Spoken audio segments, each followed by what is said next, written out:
आता सुरुवात करूया आपण.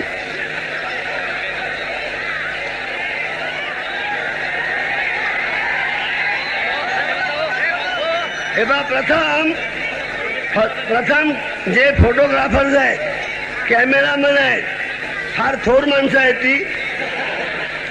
तर त्यांना एक नम्र विनंती की तुमच्या घरी येऊन पाहिजे तेवढे माझे मागून पुढून फोटो काढा, पण आता माणसाने त्रास देऊ नका. शिवसेनेचे पहिले नगरसेवक चंद्रकांत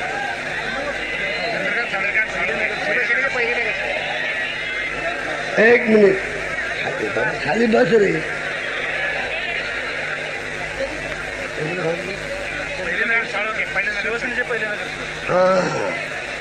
शिवसेनेचे पहिले नगरसेवक चंद्रकांत साळोखे या.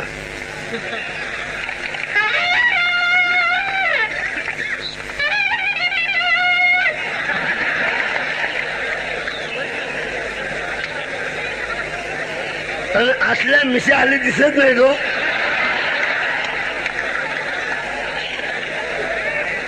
नाही, मिशा काढण्यापर्यंत ठीक आहे, मिशा कापण्यापर्यंत ठीक आहे, बाकीच्या आव्हानांना धक्का लावू नका मात्र तरी.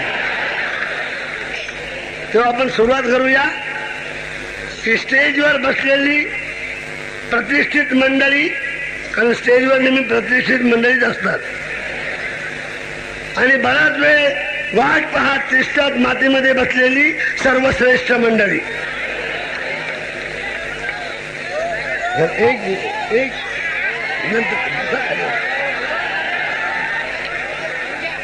मला कळत नाही ना, पोलीस का पकडत नाही.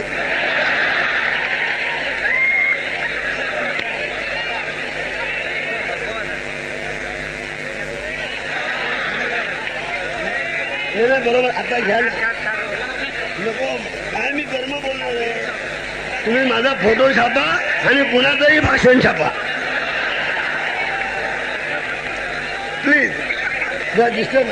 दुसरं काय नाही.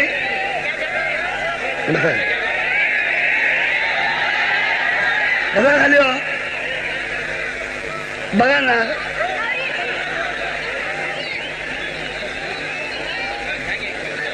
भालजी पेंढारकर जे माझे गुरु, त्यांची परवानगी घेऊन आज प्रथमच ह्या करवीर नगरीमध्ये 4 शब्द बोलण्याकरता मी उभा आहे. त्याच्या अगोदर कधीही कुठल्याही उद्घाटनाला मी कोल्हापुरात गेलेलो नाही किंवा कोल्हापुरात कसलंही भाषण केलेलं नाही. भालजी पेंढारकर म्हणजे बाबा यांनी सांगितलं की जोपर्यंत मी सांगणार नाही तोपर्यंत कुठे जायचं नाही, फार शहाणे असला तरी. तेव्हा त्यांनी मला घडवलं. माझा जन्म जरी पुण्यामध्ये झाला असला तरी मी घडलो कोल्हापुरात ना. कोल्हापुरात नसतो आलो तर पुण्याचा टांगेवाला झालो असतो, पण कोल्हापुरात आलो आणि भालजी पेंढारकर नावाच्या शिल्पकाराने मला घडवलं. तेव्हा पहिली बसाव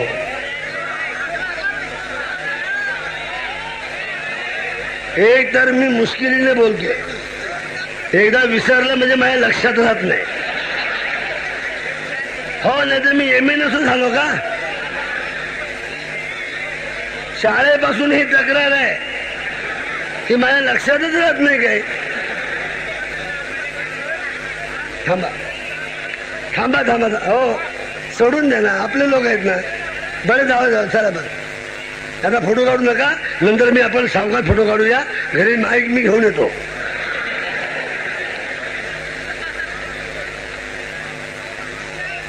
तेव्हा ज्यांनी मला घडवलं त्यांनी हाफ पॅन्ट मध्ये घडवलं. अर्धी इजार भालजी पेंढारकरांनी मला घातली. आता उगाच कोणतरी दावे करतात आम्ही नेसवली आम्ही नेसवली. मी बरं सगळ्याच्या समोर नागडा होईल. गुरु आपला आहे म्हणजे वडीलच आहे हो, त्याच्या समोर काय वाटत नाही. तर त्यांनी इंच आणि इंच बाबा भालजी पेंढारकरांनी जो सोंगाड्यामधला रोल मला करून दाखवायचे त्यातले 4 आणि सुद्धा मला करता आलं नाही अद्याप. इतकी थोर माणसं आहेत ती. तेव्हा आता मी त्यांना विचारलं बाबा मी जाऊ का सभेला, अशाची सभा आहे. तेव्हा ते म्हणाले मला असं वाटतंय की लवकरच भगव्याचं राज्य येईल तेव्हा तुम्ही जायला काय हरकत नाही. आणि भालजी पेडणेकर तुम्हाला माहिती आहे की कट्टर हिंदूपेक्षाही हिंदू, तुमच्या शंकराचार्यापेक्षाही कट्टर हिंदू मधला स्वाभिमान असणारा माणूस म्हणजे भालजी पेडणेकर. फक्त त्यांना हिंदू शिवाय काही चालत नाही. एक उदाहरण तुम्हाला छोटं देतो मी. दर वर्षाला त्यांच्या वाढदिवसाला दिलीप कुमार आणि सायरा बानू त्यांना फळाचा करंडा घेऊन येतात. असाच एके वर्षी करंडा आला. आम्ही दोघे जेवायला बसलो होतो बापलेक, म्हणजे भालजी पेडणेकर आणि मी. मला बोले चिरंजीव खाणार का, मजा करणार काय? म्हटलं मजा दोघं मिळून करूया. दोघं मिळून म्हणजे नाही करता येणार, तुम्ही एकटेच करा. म्हटलं का बाबा असं का म्हणता? आपण दोघांनी केली तर नाही, मग तुम्हाला प्रत्येक ठिकाणी मला घेऊन जावं लागेल.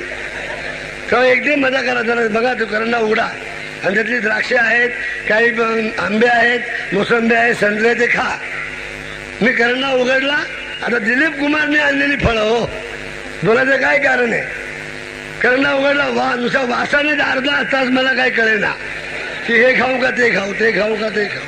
काय असतं की एखादी सुंदर बाई पाहिली तर सारखं लक्ष राहतं, मग 10 सुंदर बायका म्हणजे बघायचं कुठे? हो, त्यामुळे संध्याकाळी 6च्या नंतर बिंदू चौकामध्ये येणे नाही. निष्कारण आपण भलतीकडे बघायचो आणि रिक्षावाला आपल्या अंगावर चढायचा. तेव्हा करंडा उघडला, फळं काढली, त्यातला आंबा होता कापला, मी खाल्ला आणि बाबाला थोडंसं म्हटलं एक फोड खा. बोले नाही हो, मग सगळ्या फोडी मला खाता येत नाही का? तुम्ही बाबा तुम्ही का खात नाही? बोले नाही खात, जाऊ द्या, मला आवडत नाही ते. आता काल तर आंबा खाल्ला नाही, आज कसं आवडत नाही? हे मग तुमच्या पुढे बोलायची शर्त झाली तर तुम्हाला सांगतो मी की तसं द्वेष नाही, काही नाही. मला मुसलमान सुद्धा प्रिय आहेत. आणि महाराजांना छत्रपती शिवाजी महाराज हे भालजी पेडणेकरांचं दैवत आहे. तेव्हा बाकी सगळ्या शंका भालजी पेडणेकर सांगू शकतात. पण एकदा रणजित देसाईंनी त्यांना विचारलं, बाबा आम्हाला शिवाजी बद्दल शंका आहे, विचारू का? तेव्हा भालजी पेडणेकर म्हणाले, तेवढं सोडून काही विचारा, फक्त शिवाजी महाराजाबद्दल काही विचारायचं नाही. रणजित म्हणाले, असं कसं हो, आम्ही लहान मुलं आहोत, समजा आम्हाला काही शंका असेल तर म्हटलं, हे बघा मी ते माझे देव आहे, छत्रपती माझा देव आहे, छत्रपती माझं सर्वस्व आहे, छत्रपती माझी आई आहे, माझं सगळं जीवन आहे, त्याच्याबद्दल तुम्ही मला कसलीही शंका विचारू नका आणि मी त्याचं उत्तर देणार नाही. त्यापेक्षा तुम्ही संभाजी विचारा, शहाजी विचारा, दुसरा कोणी विचारा, पण छत्रपती नाही. कारण त्याला मी देव मानतो, मी वडील मानतो, मी आई मानतो, मी सर्वस्व मानतो. पण म्हणजे काय झालं एखादी शंका सांगायला, तर बाबांनी जे उत्तर दिलं, म्हटलं रणजित देसाई तुम्ही फार मोठे आहात, काही गोष्टी अशा असतात त्याच्याबद्दल शंका कधी घ्यायच्या नसतात. उदाहरणार्थ समजा तुम्ही आता तुमची आई म्हातारी झाली असेल, पण जेव्हा केवळ 16 वर्षाची असेल का नाही, तेव्हा तुम्ही कधी असा कुठला मुलगा कधी विचारतो, काय काय आई 16 वर्षाची तू होतीस तेव्हा तू काय काय केलंस? आपली शंका.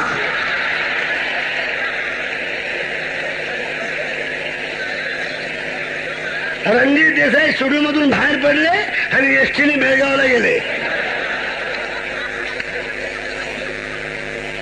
इतका नितांत महाराजावर प्रेम करणारा माणूस मला गुरु मिळाला, याचा मला एवढा आनंद झालाय. ह्याच्या पुढे मला सगळं फिकं वाटतं, ते गिनीज बुक फिनिश बुक सगळं होळीमध्ये टाकून द्या, गेल्या गाडवाच्या ह्याच्यात. त्या मूळ गोष्टीला आपण सुरुवात करूया. मला वाटतं जवळजवळ झोपायची वेळ झालेली आहे. माहित नाही तुम्ही केव्हा झोपतात ते, पण मी लवकर झोपतो बाबा. तर लवकर उठावंही लागतं ना. लवकर म्हणजे लवकर उठे, कोणाला माहिती काय उठे ते.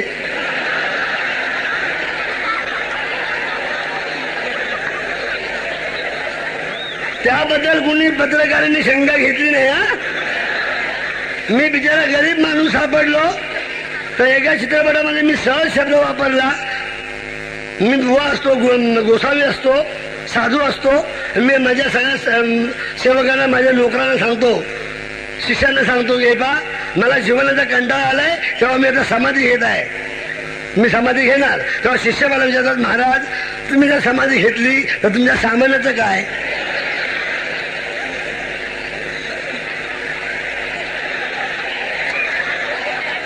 तर सेन्सॉरने सामान शब्द पकडला, मला पण कळला नाही का पकडला. मला म्हणले त्यावेळेची सेन्सॉरमध्ये मला वाटतं अपर्णा मोहिते होती आणि गायिका कोणती कवयित्री शांताबाई शेळके होत्या. ते म्हणजे सामान कापा. म्हटलं शांताबाई खबरदार, दुसरं काही कापा पण मी सामानाला हात लावून देणार नाही.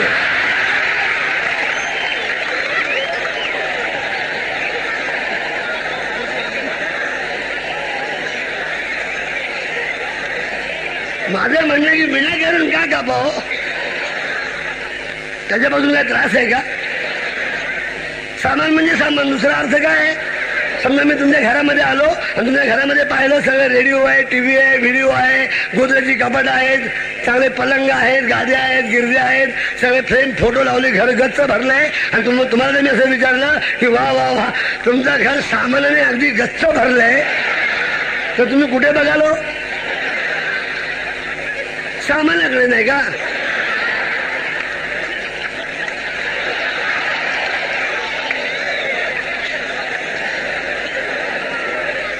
तर मी म्हटलं बा मला शांताबाई शेळके मला सांगा याचा दुसरा अर्थ काय? मग मी कापतो ना, म्हणजे डबल मिनिंग आहे. पण दुसरा मिनिंग तर सांगाल की नाही? अरे ईश्वर मला लाज वाटते. मग जर तुम्हाला लाज वाटते तर असला शब्द तुम्ही पकडता कशाला? मग त्याला कळलं ना काय करा. म्हटलं मला तर काय वाटत नाही. मी अनेक वेळा गाडीने गेलो, बोरीबंधा स्टेशनवर उतरलो, हमाल पळत आला आणि मला विचारलं साहेब तुमचं सामान कुठं आहे? तर म्हटलं वरती आहे. त्याने माझं सामान डोक्यावर घेतलं, टॅक्सीमध्ये ठेवलं, पैसे घेतले, काही गुरगुर न करता. मग एका हमालाला माझ्या सामानाचा त्रास होत नाही आणि सेन्सॉर बोर्डला त्रास होतो काय?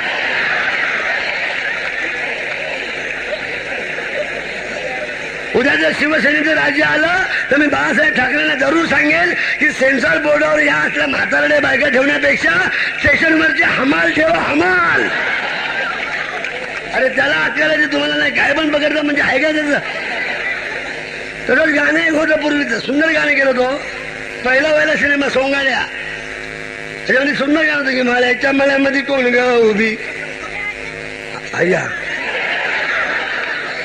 बघा या पोराला अजून माहिती आहे की माळ्याच्या मळ्यामध्ये कोण ग उभी, राखण करते मी रावजी, रावजी हातन का लावजी पाहिल कुणीत. बघा या पोराला अजून माहिती आहे की माळ्याच्या मळ्यामध्ये कोण ग उभी, राखण करते मी रावजी, रावजी हातन का लावजी पाहिल कुणीत.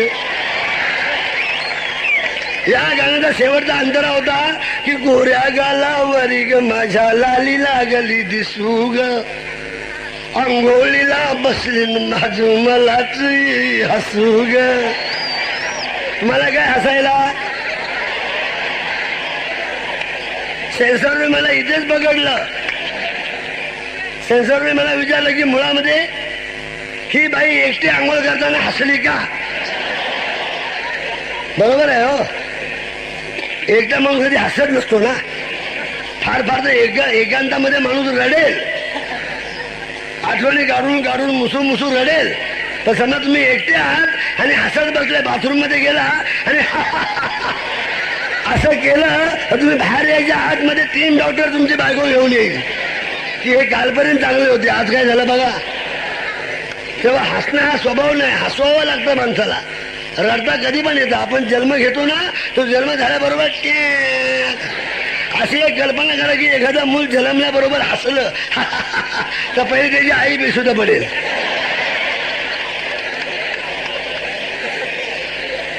आणि बापाला जर बातमी कळली तो सरळ डायरेक्ट हिमालयाला जाईल तिकडे. चाल एवढं जर हसतं म्हणजे काय? तर सेन्सॉरने विचारलं मुळामध्ये ही एक बाई एकटी बाई आंघोळ करणारा असली का? मी पण मर्दचा बच्चा होतो. सेन्सॉरला लगेच उत्तर दिलं की एका सभ्य बाईच्या बाथरूम मध्ये तुम्ही डोकावलं का?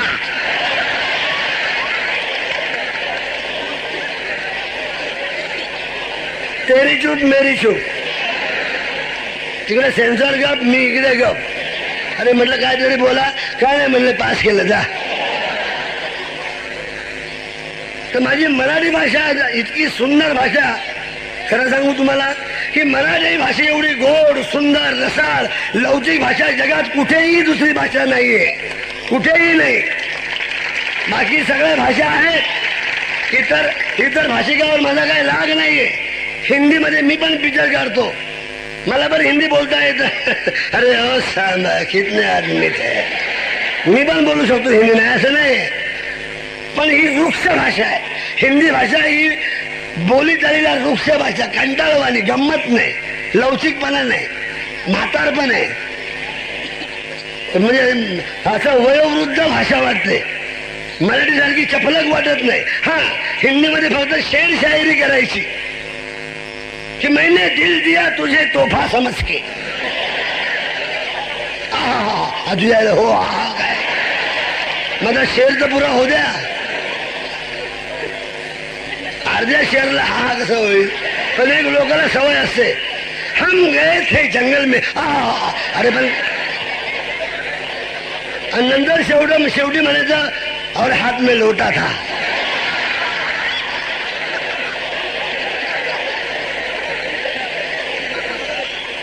पण आपल्याला हिंदी फार कळतं असं नेहमी मराठी म्हणून दाखवत असतो. खरं मी त्याला काहीच कळत नाही. मराठी माणसा एवढा बुद्धू माणूस कोण आहे की नाही मला माहित नाही बाबा, मी तरी आहे. तेव्हा हम गए थे जंगल में असं शेर अर्धवट ऐकायचा कि मैंने दिल दिया तुझे तोहफा समझ के, लेकिन जालिम तू उसके ऊपर बैठी सोफा समझ के.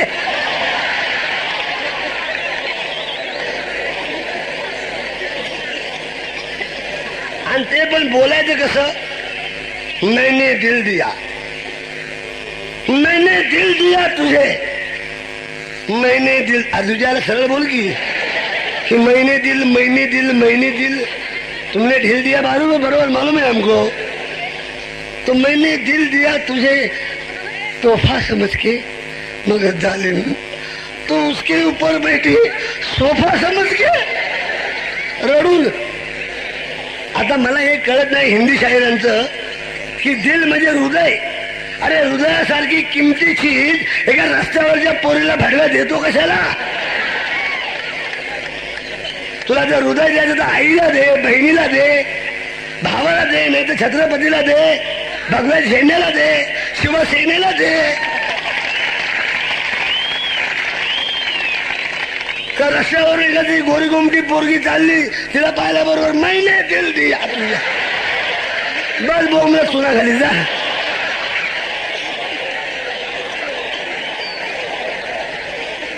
असाच एक मला कवी भेटला हो, म्हणजे ऑफिस मध्ये आला. बघा पाणी पाणी असं आहे. 10 सभा करून आले, चेष्टा नाही. कालच्या धरून 20. आपण मराठी बच्चे आहे.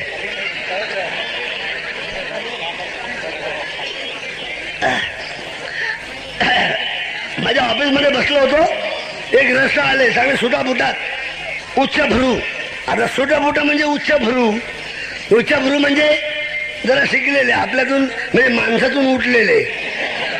साधारण एरवी माणूस चांगला असतो, पण डिग्री मिळाली अशी BA MA TD LCP PhD MAD वगैरे अशी की तो माणसातून दूर जातो. त्याला वाटतं मला मी कोणतरी वेगळा आहे आणि तो वेगळाच वावरतो.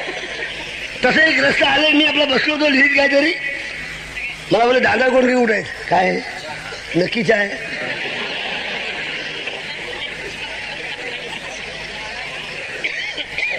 तुमने मुझे दिया चाय समझ के और मैंने पिया पानी समझ के. आले म्हणाले दादा कोणी कुठे आहेत, तर म्हटलं मीच आहे. तुम्ही म्हणजे जसं लूज भरलेला कुत्रा असला बसलेला. म्हटलं हो मीच. हा कळलं. म्हटलं आपण. मी परांजपे. काय परांजपे हे मी. हा मी कळलं. काय कळलं म्हणजे मारुती आत्माराम परांजपे ना. अहो मारुती आत्माराम नाही, MA माझी पदवी आहे. हा म्हणजे मास्टर ऑफ आर्ट. हा येस तुम्हाला इंग्लिश येतं वाटतं थोडं चुकून येतं असं कधीतरी. तर बरं मग काय काम आहे? मी MA आहे. अरे किती वेळा सांगणार? नाही म्हणजे काय आहे की मी कवी पण आहे. बरं असाल मग तर म्हणाले तुमची गाणी बिनी मी ऐकतो तर कंटाळा येतो. तुम्ही समाजाला कुठे घेऊन चाललात? म्हटलं मी समाजाला कुठे घेऊन जाणार? समाज मला कुठे घेऊन चाललेला आहे. मी काय विवेकानंद आहे का जेव्हा समाजाला घेऊन जाऊ? मला काय गाणी तुमची आहेत? माझ्या मनामध्ये कोण गववी, त्यानंतर ते दुसरं कुठलं ते बायका केळीवाली मी, ते ढगाला लागली कळ कधी ढगाला कधी कळ लागते काय? काहीतरी वादळपणा करता, चावटपणा करता, मूर्खपणा करता, हलकटपणा करता. बरोबर डॅम फुल नॉनसेन्स इडियट. बाकीच्या समजा मला काही शिवाय समजले नाहीत, पण जरा असं वाटलं की ग्रस्त जरा संतापलेले आहेत. म्हटलं परांजपे साहेब आपण चहा वगैरे घेणार का? हो यस चहा घ्या पण साखर नको. म्हणजे साखर का नको? डायबिटीज आहे तुम्हाला नाही काय? तर म्हटलं मला नाही बाबा. मग कशा झक मारला पैसे कमवता? चला म्हणजे पैसे कमवले म्हणजे डायबिटीज व्हायला पाहिजे काय? साधारण असं असतं की पैसा आला की रोग पण येतो. बसले बाबा म्हणले काय हे ढगायला लागले गेला असली घेतली गाणी करता? मी तुमच्याकडे गाणं आणलेलं आहे. बरं म्हटलं चला द्या. कसलं गाणं आहे? गेली 2 वर्ष कविता करतोय. हे गाणं 2 वर्ष? मग शब्द सापडायला पाहिजेत. तुम्हाला काय ढगायला लागले केळ पाणी थेंब थेंब ल ट पला की झालं. मी शब्द हृदयापासून शब्द शोधलेले आहेत आणि शब्दा करता मी वन वन वन वन वन फिरत होतो. म्हणजे एवढं जंगलात काय हो तुम्ही बोलता? जंगलात कशाला जाईल मी? इथेच म्हणजे साहित्यामध्ये. बरं मग आणि एवढं 2 वर्ष शब्द गोळा करून एक गाणं तयार कविता तयार केलेली आहे आणि तुम्हाला पिक्चरमध्ये घ्यावी लागेल. म्हटलं बरं घेईल. कविता सांगाल काय? तर म्हणाला एक बिन चेहऱ्याची संध्याकाळ. काय?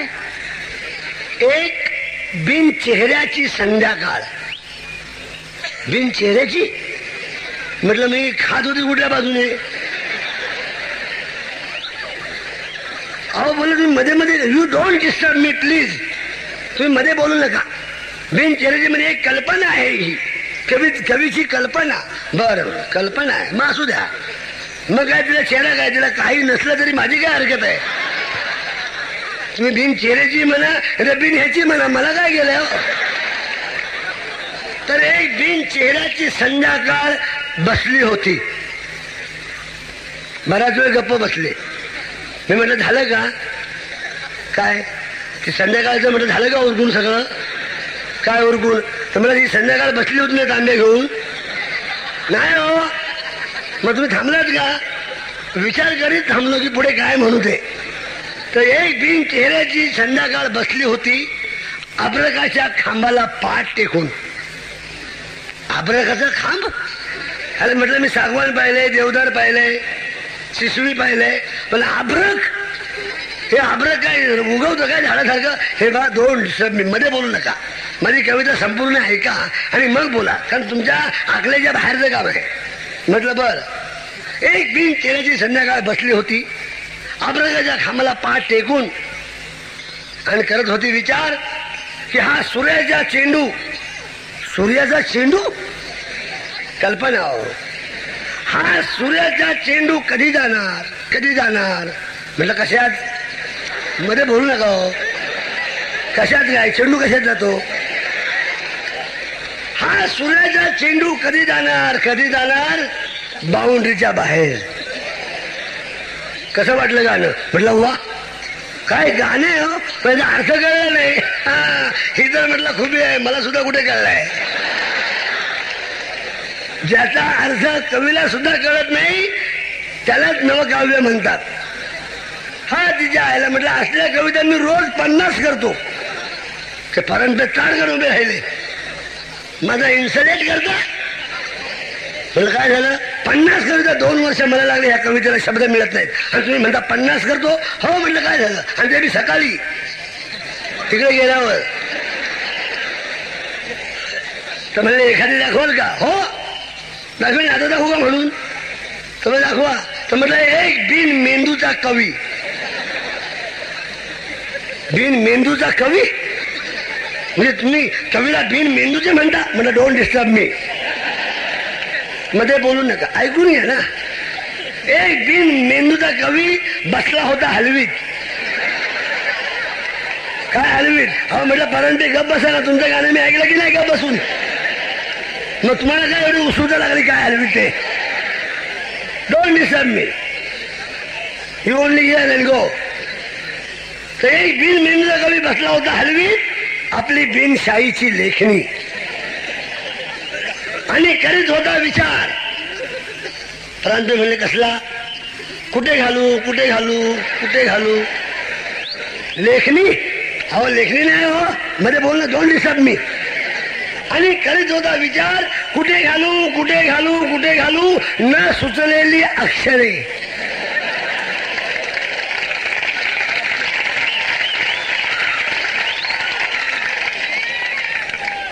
परंतु तिथून जे उठून गेले ते अजून मी त्यांना शोधतोय, गेली 40 वर्ष. मला वाटतं बहुतेक काँग्रेसमध्ये गेले असावेत. तसं सेन्सर विचित्र आहे हो. माझे गुरुजी आहेत वसंत बापट, त्यांनी एक कविता केली बघा. त्यांनी एक कविता केली की ओठावरती ओठ टेकुनी, ओठ पण नाही, अधर अधर अधरावरती अधर टेकुनी, चुंबियले मी तुला साजणे, कसं झालं मला. मग कशाला झक मारली? कुणी सांगितलं उद्योग करायला? म्हणजे त्याला पण समाधान नाही आणि आपल्याला सुख नाही, सगळं गिळगिळीत. असं नाही वाटत तुम्हाला?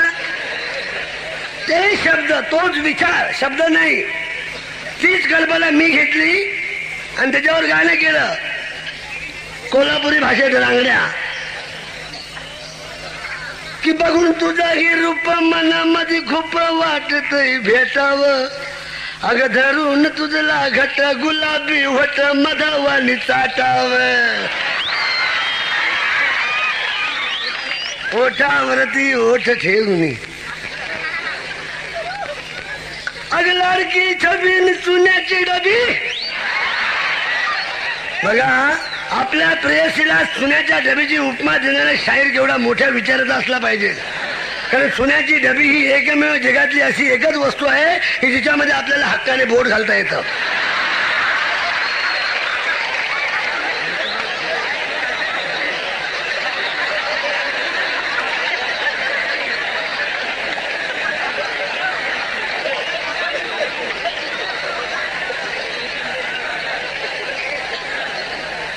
तर हे सुद्धा गाणं एका शब्दामुळे वाचलं.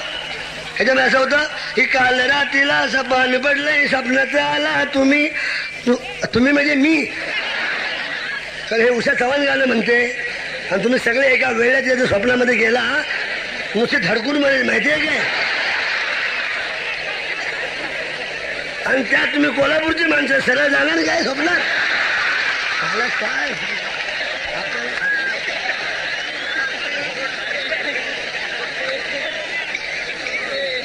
बरं, समजा तुम्ही सरळ गेला, पण सरळ यायला खात्री काय?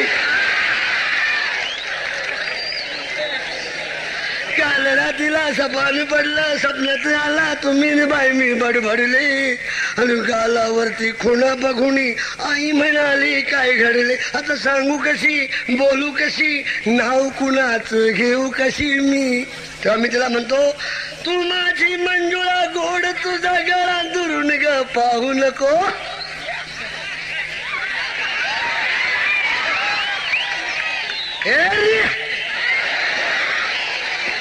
अरे तू माझी मंजुळा गोड, तुझा गळा दुरून ग पाहू नको. रंगानं तू गोरी ग दिसतेस, पोरी जवळ लाजून.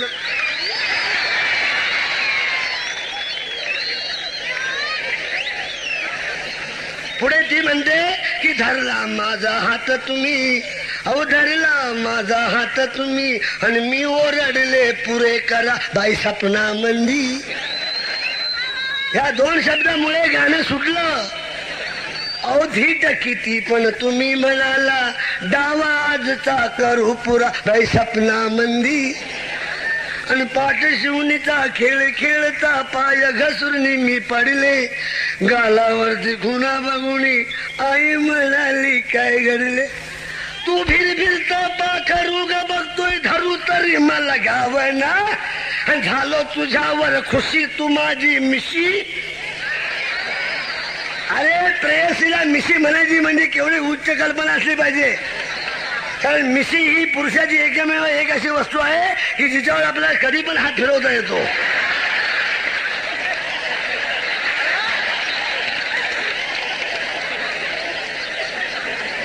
आणि या कोल्हापुरामध्ये हात फिरवण्याचा मोह होणाऱ्या दोनच मिशा, एक यांची मिशी आणि दुसरी उदयसिंहराव गायकवाड.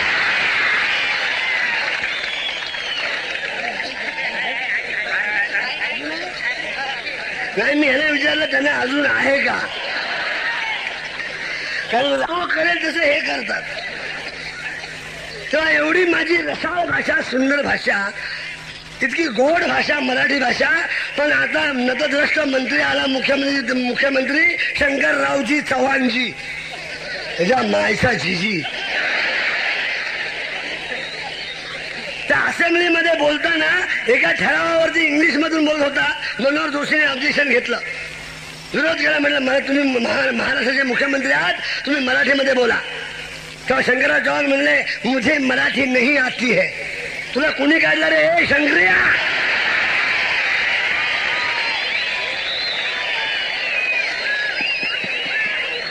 माझ्या मराठी भाषेचा अपमान करतोस. मला खरं सांगू मित्र हो, भाषेवर जर कोण असा NT रामराव जर कधी तेलुगू भाषेवर वाईट बोलला असता तर तिथल्या लोकांनी त्याचा क्षमा केला असता, क्षमा.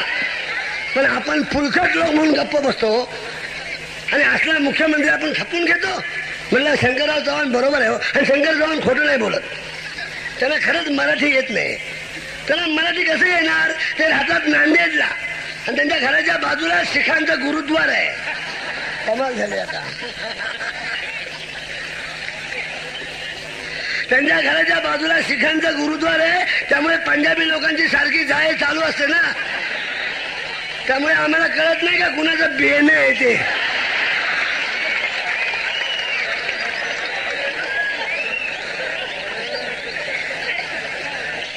तो एक दसरा, त्याला उद्योग नाही. मुख्यमंत्र्यांनी मुख्यमंत्र्याची कामं करायची की नाही, लोकांच्या अडचणी असतील त्या दूर करायच्या, काय आहे नको ते बघायचं, रस्ते चांगले करायचे, शहर स्वच्छ ठेवायचं, राज्यावर लक्ष ठेवा, ते नाही.